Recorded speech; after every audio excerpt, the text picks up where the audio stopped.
siguiendo la línea que comentó Rafael recién, referente a la esperanza de vida, estábamos en el Congreso Mundial de San Francisco y el presidente del Congreso hizo un anuncio muy particular.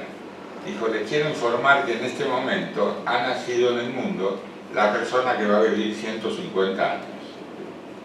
Es decir, fue un anuncio muy fuerte, por eso se lo transmito, fue muy interesante, fue muy tocante. Y bueno, la verdad que ese congreso es importante para todos porque tenemos la Asociación Gerontológica Argentina con la Sociedad de Geriatría tienen un desafío muy grande. En el año 2021 tenemos el Congreso Internacional en la Ciudad de Buenos Aires. Hace 2 años que estamos trabajando en un comité local para poder desarrollarlo. Hace 8 que hicimos el pedido, nos lo dieron recién en junio de este año, cuando vieron que habíamos hecho bien las cosas, pero las cosas no las hace el comité, sino que las hacemos todos. Por eso esto sería un inicio para pensar en cosas a hacer, pensando en el congreso que vamos a hacer, que es el gran desafío que haga y la Sociedad de Geriatría. Perfecto, ¿me escuchan así? Sí. No tengo la costumbre de leer, pero hoy voy a leer. Tampoco tengo la costumbre de hacer homenajes. Muy bien, no sé cómo se hacen los homenajes, pero este salió del corazón. Volví a los textos de Polo en estos días, volví a los originales de Polo que Raquelita me dejó, y un poco a partir de lo que Polo decía, armé un poquito esta exposición. Polo se presentaba así: soy Leopoldo Salvareza, más conocido por los amigos como Polo. Solía contar su trayectoria como médico en primer lugar, psicoanalista del Instituto de Psicoanálisis de la Sociedad Psicoanalítica Argentina. Después de eso obtuvo su título de psiquiatra, o sea, decía que según él las cosas las había hecho al revés. Primero se debía obtener el título de psiquiatra y después el de especialista en psicoanálisis. Después de eso obtuvo su título de geriatra. Y esto le daba una amplia visión del tema que para Polo se enmarca dentro de una especialización todavía en construcción. Comparto todavía con Polo esto al día de hoy.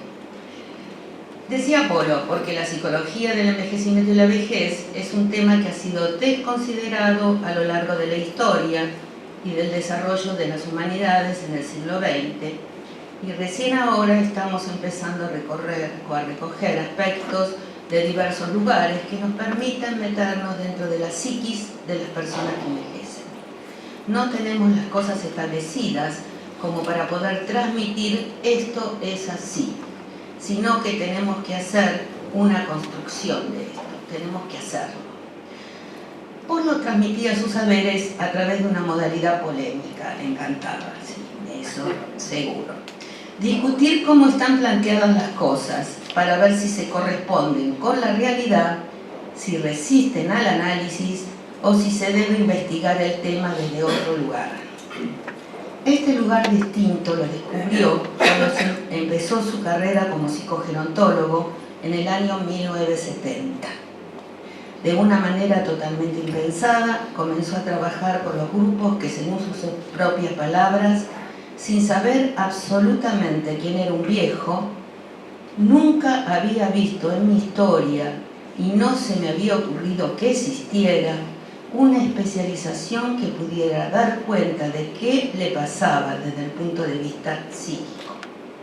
En realidad no había pensado que había viejos ni en acercarme a ellos, pero por una serie de situaciones personales, junto con otros colegas, donde se destaca Mario Strejelevich, en el año 1970 diseñé una instancia asistencial que se llamó Equipo de Psicogeriatría y Psicoprofilaxis de la Vejez. Esto funcionó en el mítico Centro de Salud Mental número 1, que dependía en ese entonces de la Municipalidad de la Ciudad de Buenos Aires. Trabajó allí durante 5 años, hasta que llegó el golpe militar en el 76, que barrió con todo lo que había en el tema de humanidades, de psicología en ese momento. Yo estaba en la Facultad de Ciencias Sociales, bueno, en Filosofía y Letras también me fui tranquilita a mi casa. No trabajaba el tema de vejez todavía. Pero esos 5 años que estuvo allí le permitieron meterse muy profundamente, muy de cabeza, en el tema de la gerontopsiquiatría, sobre todo a partir de que era un campo nuevo absolutamente. Una de las cosas que descubrió ahí es que, como lo había aprendido de Freud, toda psicología es siempre psicología social. Esto le quedó muy claro cuando empezó a trabajar en el campo asistencial comunitario, que no se podía pensar solamente en el aspecto psicológico si esto no iba ligado a una intrincancia social que codeterminaba eso. ¿Cómo?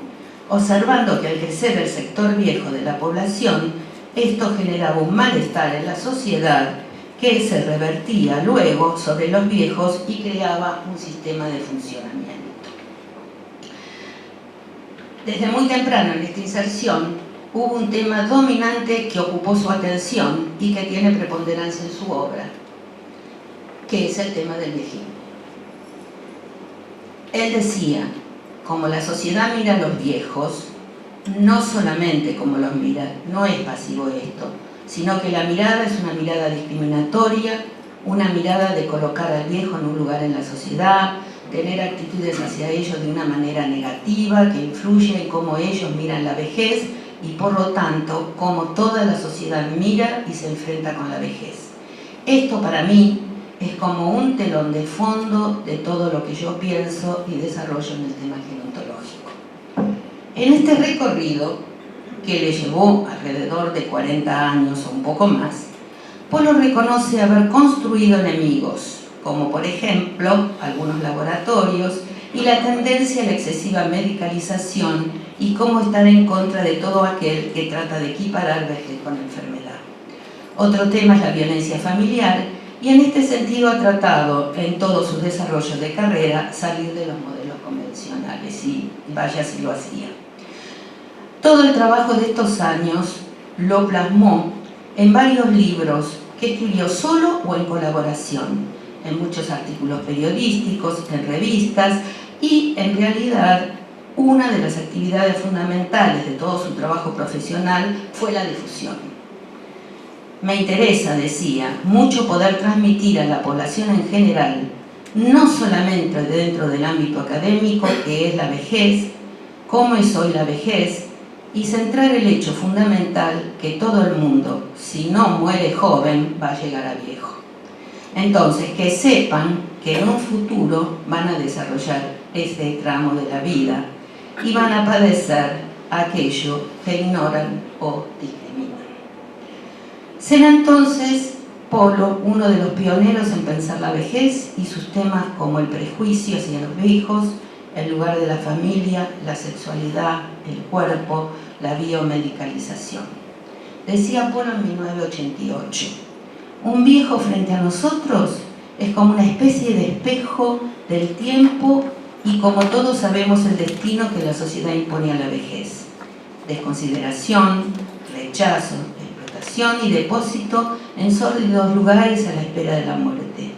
Nos provoca angustia frente a este futuro posible y nos impulsa a escaparnos de ellos. En otras palabras, elegimos no atenderlos.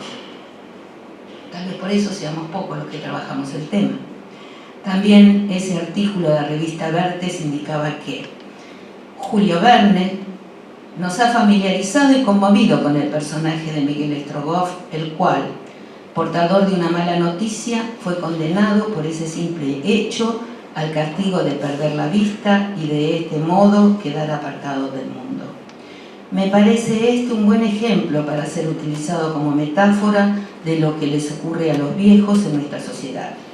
Al ser portadores inocultables de una mala noticia, que si tenemos tiempo todos vamos a llegar a viejos, son condenados a quedar fuera del mundo para que los otros no los vean.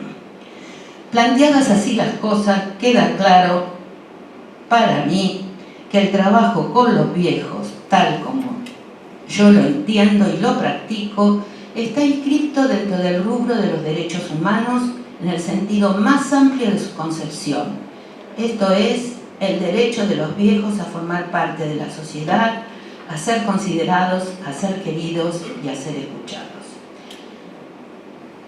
Desde este lugar, desde esta filosofía, desde este pensamiento, Polo escribió varios libros. El primero, a partir de las jornadas que generaba en la Facultad de Psicología, El fantasma de la vejez, Psicogeriatría, Teoría y Clínica, un clásico que se ha vendido en todo el mundo y que, según acabo de leer en una página de internet, se llama La Biblia. La vejez, una mirada gerontológica actual, donde lo que trató de hacer fue buscar desde distintos investigadores, distintas ponencias que avanzaran en esto que él criticaba, falta de investigación en el tema. Allí reunió distintos investigadores de distintas universidades nacionales y extranjeras. El envejecimiento, psiquis, poder y tiempo, que reunió los trabajos de 3 de otras jornadas de la facultad y donde me reta en su dedicatoria porque no le entregué a tiempo mi parte del capítulo. Pero quedó uno en el tintero, quedó uno que se hubiera llamado Lo nuevo sobre lo viejo. Un manuscrito que debo tener por allí en la computadora, donde me pedía y él mismo compilaba una cantidad de materiales para reactualizar. Volver a actualizar aquello que tanto se había discutido. Conocí a Polo, como decía Roberto recién, en la casona de la calle Bulnes. En mi caso, en el año 1979. Yo empecé a trabajar este tema en el 77, un poco más tarde que los compañeros. Cuando Mario Tejelevich nos invitó a participar de las reuniones, que en plena dictadura, hacíamos entrando de a uno, para que no se dieran cuenta que se iba a juntar un grupo, para discutir temas y trabajos sobre envejecimiento y la vejez. ¡Qué revolución íbamos a hacer! En esa oportunidad íbamos a discutir la investigación que hicimos en el PAMI, un grupo de compañeros donde estaba Silvia Simoni, la querida Mónica Aguirre, Paco Roscoff, Elsa Urquiza y yo, que había sido un poco la instigadora. Y seguimos yendo en esta instancia de reflexión y autoformación en una temática casi inexistente en el afuera, casi no había libros sobre el tema. Esa fue nuestra característica. Nos autoformábamos y al mismo tiempo éramos formadores. Así se fueron construyendo distintas instancias de formación y difusión de aquellos que íbamos investigando en nuestra práctica profesional.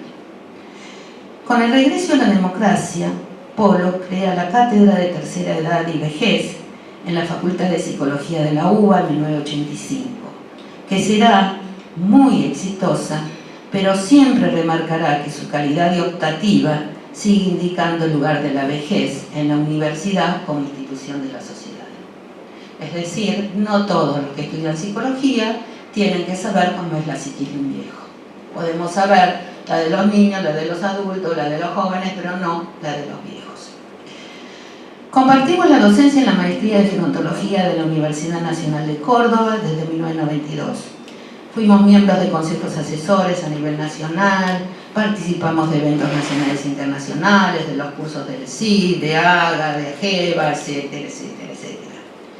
En 1994, no éramos amigos, todavía no lo éramos, tanto, éramos compañeros.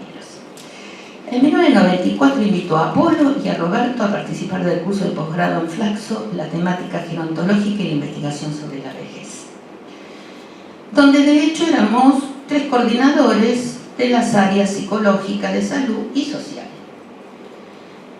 Y donde pusimos todo el esfuerzo para hacer confluir en el programa estas 3 áreas del conocimiento en el tema de la vejez. En realidad nuestro objetivo fue hacer un esfuerzo para tratar de complementar desde el área de salud, el área psicológica y el área social el fenómeno del envejecimiento. Nosotros tendemos generalmente a mantener las disciplinas un poco separadas, de modo que tratamos de ver permanentemente cómo podemos ir relacionando nuestros temas e intentamos que un tema se relacione con el otro desde las distintas especificidades. Saben que la gerontología, y discúlpenme, ya que estoy, voy a ser un poquito peleadora en sí misma, no es una ciencia porque no tiene un método propio. Utiliza los métodos de otras disciplinas. Esto es, como podemos coordinar lo interdisciplinario, la cosa integral en la interdisciplina con la cosa característica de cada una de nuestras disciplinas. Esto es lo que tratábamos de hacer. Y en este, nuestro objetivo, se encastraron no solo los temas del curso, sino también se fueron consolidando nuestro compañerismo, el poder aprender del otro y dar al otro saberes sin competencias ni egoísmos. Y del compañerismo surgió la amistad. Más allá de que Polo era un gauchín auténtico, Roberto un cuervo y yo una bostera al mango.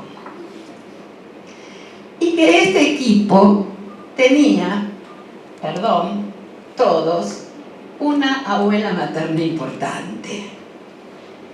Yo no voy a hablar de la abuela de Polo, no voy a hablar de la abuela de Roberto, ni voy a hablar de la abuela de Julieta. Pero sí voy a hablar de la abuela de Polo un poquito. Aquella que cosió la primer camiseta de River y que en la mesa decía: hijos de mis hijas, nietos de mi corazón. Hijos de mis hijos, serán nietos o no. Y Polo contaba que era el único nieto de hija de esa abuela. ¿Las abuelas nos habrán marcado en este tema? Una pregunta, ¿no? Amistad que implicó hablarnos todas las semanas y hasta varias veces al día. Pasarnos información y ayudarnos desde encontré este artículo, quédatelo que me parece que te sirve. O traduje tal material, es mejor para vos que para mí.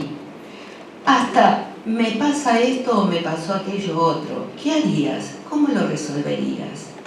O me pasó esto, no le cuentes a nadie, pero ¿a vos qué te parece? O te voy a pedir un favor.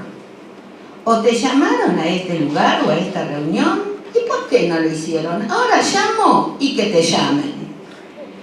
Pero Polo, ¿qué estás haciendo? Cuando lo veo un día con un pucho en la mano, a punto de subir a un avión para viajar a Córdoba. No le cuentes a nadie, Julieta. Yo lo tiro y no voy a seguir fumando.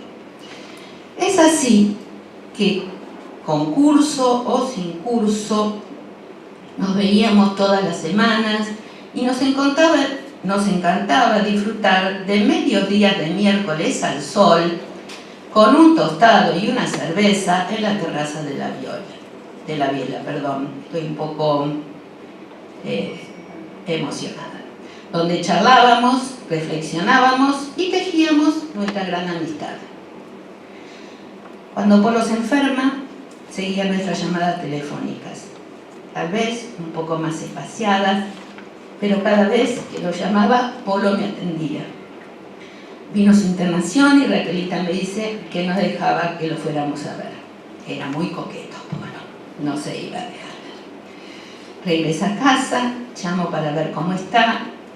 Raquel me pasa y le digo: Polito, somos amigos, ¿por qué no dejas que te vaya a ver? La contestación fue: ay, Julieta, no sé cuándo podré volver a ver a mis amigos. Y esa fue la última vez que hablamos.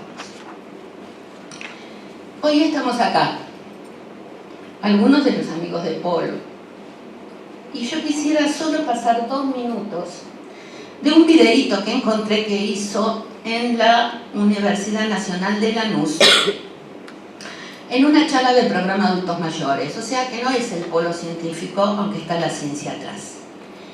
Y en estos días hubo una jornada en otro espacio, no voy a cometer inferencia, pero era de grupos de profesionales y se armó digámosle, un tole-tole, tamaño baño con el tema de la edad y cómo se denominan a los mayores. Así que estos 2 minutitos, si vienen todos, les aconsejo ver ese videito de YouTube porque vale la pena verlo, pero les voy a pedir que pasen esos 2 minutitos nada más. Yo es de 20 y pico de minutos, lo recorté a 15, y de los 15 voy a pasar esos 2 solitos.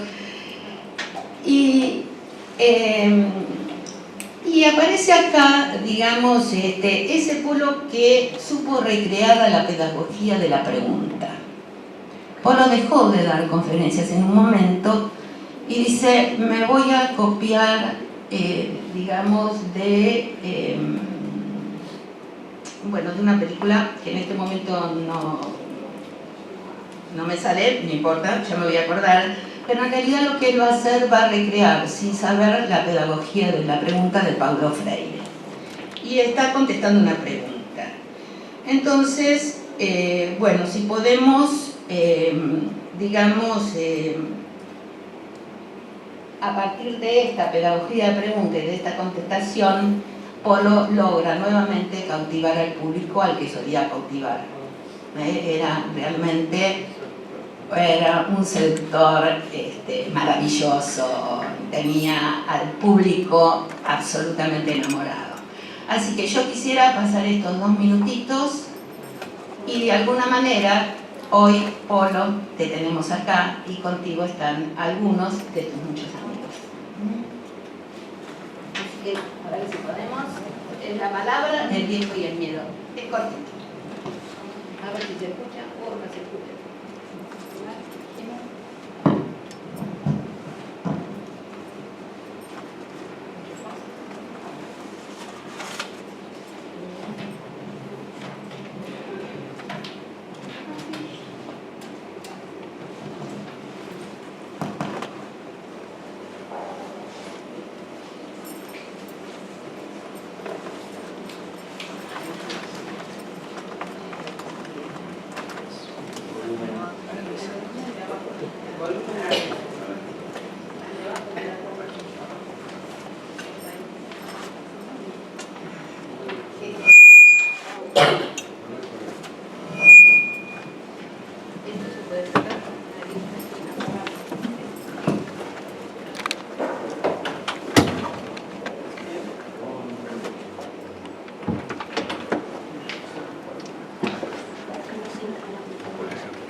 Si hay algo donde no nos ponemos de acuerdo,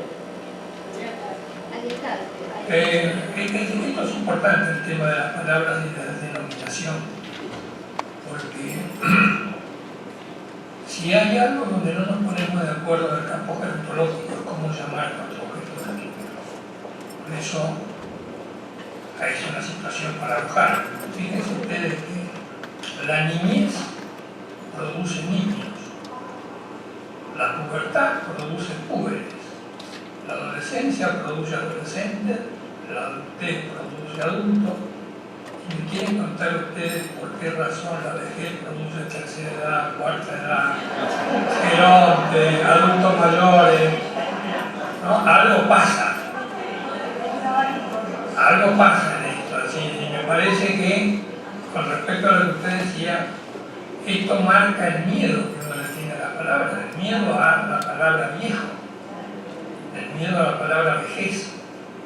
Entonces se utilizan todas estas situaciones que son para ocultar el temor que le produce a uno el estar situado en un determinado lugar que está desconsiderado públicamente por el imaginario popular, porque este es el asunto.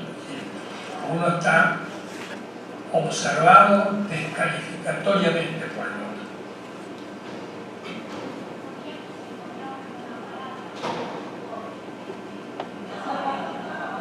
¿Cómo? Dice la señora, una palabra que sea menos viejo.